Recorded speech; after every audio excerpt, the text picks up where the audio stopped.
So hello friends, இப்போ welcome to Samrita's kitchen சமையல். சமையல் மெட்ராஸ் சமையல் மாதிரி சம்ரிதா சமையல். ஓகே, அந்த மாதிரியும் காப்பிரைட் அந்த மாதிரி பண்ணல. சோ அந்த क्वेश्चन எடுத்துக்கலாம். சோ இப்போ ஒரு சில்லி பரோட்டாக்கு வெஜிடபிள்ஸ் ப்ரிப்பேர் பண்றேன்.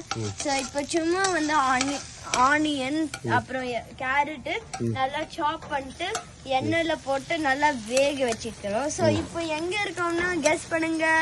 நம்ம வந்து பேக்யார்ட்ல இருக்கோம். இப்போ ஒரு கிரில் வச்சு ஸ்டவ்ல குக் பண்றோம். ஸோ இது நல்லா வந்து ஃபர்ஸ்ட் சாப் பண்ணிட்டு இப்போ வெந்துட்டு இருக்கேன். ஸோ இப்போ நான் வந்து தக்காளி சும்மா சேர்த்துக்கிட்டேன்.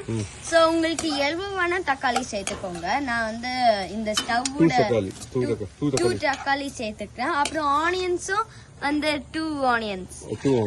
அப்புறம் கேரட் கொஞ்சம் சாப் பண்ணிட்டு போடணும். அங்க வச்சிருக்கோம். அங்க பெல் பெப்பர் வச்சிருக்கோம். சோ இப்போ வந்து நான் எல்லாமே ஃப்ரை பண்ணிட்டு இருக்கேன். சோ இப்போ வந்து ஒரே ஒரு ஸ்பூன் வந்து நான் வந்து சில்லி பவுடர் ஆட் பண்ண போறேன். ஸோ இப்போ நல்லா வந்து டொமேட்டோ குக் ஆன அப்புறம் தான் சில்லி பவுடர் எடுக்கணும். ஏன்னா வந்து டொமேட்டோ வந்துலாம் வந்து கொஞ்சம் முஷி ஆயிட்டு நம்மளே முஷ் பண்ணக்கூடாது, அதே முஷ் பண்ணிட்டு குக் ஆயிடுச்சுன்னு தெரியும். ஸோ இப்போ வந்து நான் சால்ட் பண்ண போறேன். ஸோ சால்ட் வந்து நல்லா மிக்ஸ் பண்ணிக்கலாம். நான் ஒரு ஸ்பூன் டர்மரிக் ஸ்மால் பிஞ்ச் நான் வந்து டர்மரிக் ஆட் பண்ணிருக்கேன். ஸோ இப்போ வந்து நீங்க வந்து மிக்ஸ் பண்ணும்.